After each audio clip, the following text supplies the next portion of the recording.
Good evening, ladies and gentlemen. I'm going to try and make this one short. I don't really feel all that well. Uh, Trying to abstain from taking anything to take the edge off or whatever the case may be. Getting kind of antsy. But I did want to share something that I have found extremely helpful over the past couple of weeks. And it sounds I don't I don't know how it sounds to it's going to treat everyone's different. Everyone's experience with detox is going to be different. Doesn't matter if you were on the same drug for the same amount of time, you didn't live the same life, so your experience getting off of it's going to be different no matter what. So, but for me, something that I have found extremely helpful was I don't know if you know what a chill step is, but there's many different kinds and types and versions, and ones for love and ones for attraction. And I don't know, you just, if you don't know anything about it, look it up. um, you won't be disappointed. But on SoundCloud, Dirty Zen, there is, uh, I guess you would call it a chill step, um, and it mainly features Alan Watts and some of his teachings. And if you don't know anything about Alan Watts, I highly suggest you look him up and follow up on some of the research that he came across and some of his teachings. Very, very wise man. But it teaches you, or when you start to listen to what some of these educated people have learned in their travels and with their own, it was well known that Alan Watts, was a fan of the drink.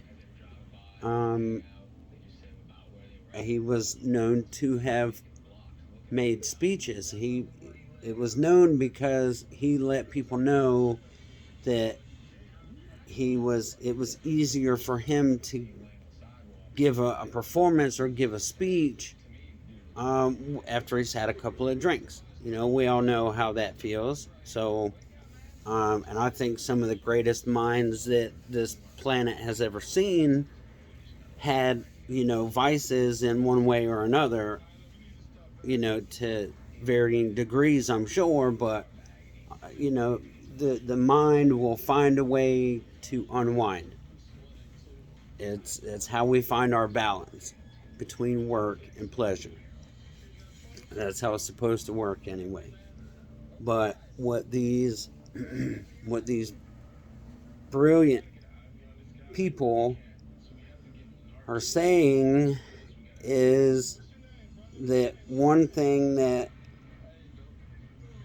humanity must do is we spend most of our life running from what is innately a part of us naturally. And when you fight nature, it's an uphill battle the entire time. And the sooner that you can find a way to work in unison with, and what he's that particular chill step is called, like, embrace your dark side, or something about dark side. And that's what he's talking about, is all men have the capability to be, super aggressive, or it goes back to the fight or flight. If we feel that we're in danger, we are capable of doing atrocious things. And Eastern philosophy believes that denying that part of our animal side does damage to the rest of our psyche and our abilities, and we're just not a whole individual because we spend most of our lives denying a whole part of ourselves. So it's just, there are little things that you can do exercise, and that's gonna be hard in the beginning. That's gonna be hard. You are gonna have to will yourself to do some kind of somewhat physical activity. For the first few days, you don't, you can barely get up and feed yourself, let alone, get up and go outside and work out and, work up a sweat or anything like that. So for that first week or so that you're really not up for anything, I mean, your body chooses rest. If faced with it, your body will choose rest and reflection over feeding itself. If the task of feeding itself requires more energy than we are prepared to dole out at any one time. That's how I see it anyway. That's how it has affected me so far. So I've made steps to correct that, but now I'm extremely fascinated in finding out how to you need there's a handful of things that a recovering addict needs at one point or another, either before, during, or after um, their process.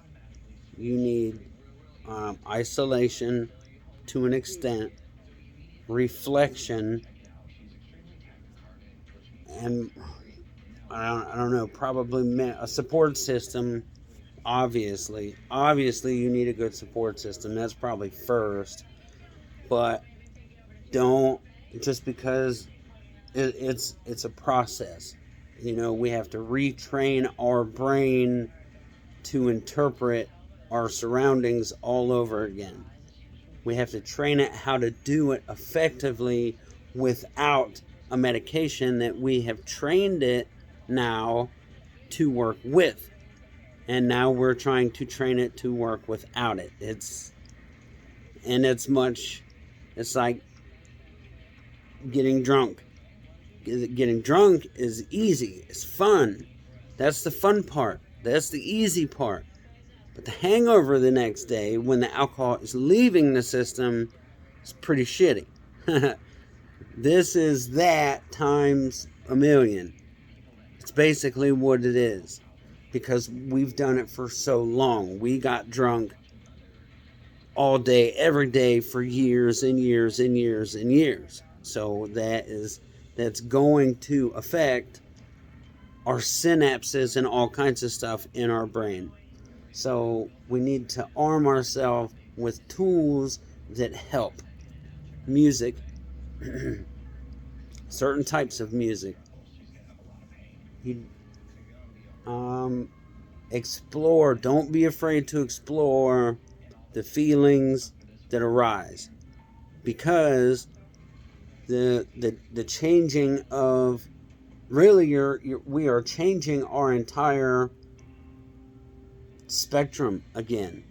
Everything, the way we interpret light, the way we interpret air, the way we interpret everything, it is going to be completely different than it was not that long ago. Shit, I forget where I was going to go with that. I had a point, but you're going to do that. You're going to yawn a lot. Oh, yeah, the music. I was going to say the music. Oh, well, and the emotions. The emotions. Most medications that are abused, even alcohol or marijuana for that matter, not so much marijuana, I don't think, but a lot of the other drugs, absolutely, we suppress. We suppress feelings of all kinds. Good ones, bad ones, doesn't matter. We suppress them for whatever reason. So when you come off the medication, all of that stuff comes flooding back. And music is kind of like a machine that knows how to turn those emotions on and off. So start slow. You don't want music that reminds you of the days when you used to use. You need music that is calming, that has a positive message, and possibly music from your childhood, music from a time in your life when you were not on medication or drugs. That helps me a lot, and that also opens, the doors for certain emotions to come through. And I believe that everything that we are capable of doing, well, as far as emotions are concerned, everything that we are capable of doing needs to be done as a cleansing process every so often, whether that's every few weeks or months or days or whatever the case may. Everybody's different, but they should never be suppressed, ever. That's probably where all of our dis-ease comes from. It's not, I'm not gonna, this is gonna be a recovery video, so it gets posted and hopefully it gets promoted or shared, because this is actually about helping people recover. Today's Sunday, I've been 1 week without my medication. Absolutely no medication. I stepped down from 16 plus milligrams a day, and it was 16 plus fairly regularly for probably about 6 months to a year. But when I first got the idea a few months ago that this had run its course and it's time to, it's just can't go on forever. It's time for a change. My brain and my body was both screaming that this has got to go. This is not right. It's not natural, and it's got to go. So I started taking steps, a little while ago, to get back down. First, I got back down to what I was supposed to be taking every day, which was 16 milligrams, 2 strips. And I did that for about 2 weeks, because I still had to work, but I knew the time was coming that I was going to have to take time off of work to do what I had to do. So I did it extremely quickly because I had to. If I could have stretched out longer, I absolutely would have, because it would have made this process a lot easier. But to do the type of work that I do, and it sounds cliche, but I guess, I don't know, I'm not even going to say it. But you get to a point in your addiction that that's how it works. It's, by nature, but we end up relying on our vice for everything, for emotional support, for energy, for appetite, all kinds of stuff. We rely on that medication. So it's really hard to step your medication down and still work at the same time, because you're gonna notice. It's gonna be noticeable, and then everyone you work with knows what you're going through, and that's not always a good thing, especially if you're a private person. So, but for 2 weeks, I stayed on my 12 or 16 milligrams a day, And then I believe that first week I took off, well, that very first day I took off of work, I took no medication. None. It was over 24 hours I took any medication. And then when I restarted my medication, I was taking a half of strip a day. I'd wake up in the morning, or, well, I would wake up, could be, I don't know, 11, 10, 11, 12, somewhere in there. And I would come in here in the living room and I would sit and feel like absolute dog shit for as long as I possibly could, until, the thoughts start running. Well, you got to do laundry, you've got to, get up and go to the store and get laundry detergent, you got to get cat litter, you got to get this, you got to do this, you got to do that. So take that, I did that for like a week. I wanted to do it 10 days. I don't even think I made it 10 days of a half a day. And even in that, I think it was still in the first week, maybe the second, I started skipping days on the half a day. And of course, on that day that I skipped, I couldn't do anything. I didn't want to shower. You guys just don't know. Until you've been there, you don't know. It's hard to explain. But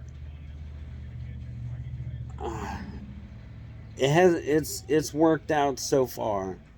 It hasn't been that bad. I do hold hope that I should be going back to work way sooner than I thought I was going to, so that is really good.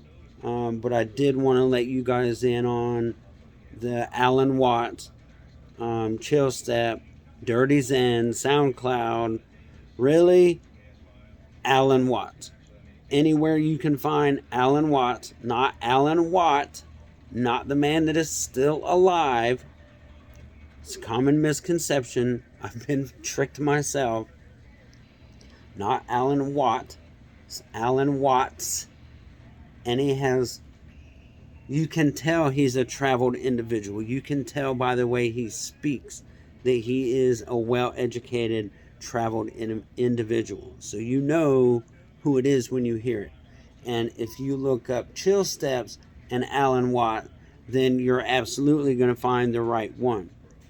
But some of these Eastern philosophy, I don't even want to say medicine men, but just theologists and just spiritual people, I think, have a much better grip on reality than anything that we are shown on that fucking thing. So hopefully that helps someone. It's helped me tremendously. But I feel like crap. I'm going to turn my phone off. I probably need to go plug it in, but I'm going to turn it off.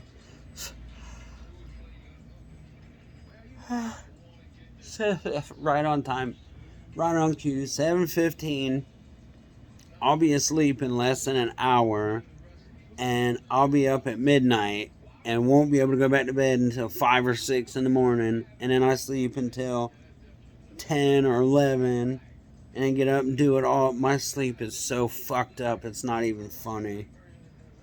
And you think that when you're going to start your detox, well, I'll just sleep it off. Nope. You can only sleep so much. Your body will start aching because you've been in a certain position for too long, or you get to a point where your body says, okay, motherfucker, we are well rested. Let's go do something. And your brain's like, I'm just going to run around up here all day. I don't know about you, but that's what I'm going to do. So it's it's a struggle, but if you have the right mindset of knowing what is right and knowing what is necessary to be done, then you won't have any problems getting through and coming out clean on the other side. So, I hope everyone had a great weekend. I hope everyone has a great week. I'll be thinking about you. I'll be sitting home not doing shit. It's gonna suck, but it'll get better. It'll get better. So, one love. I'll talk to you guys soon.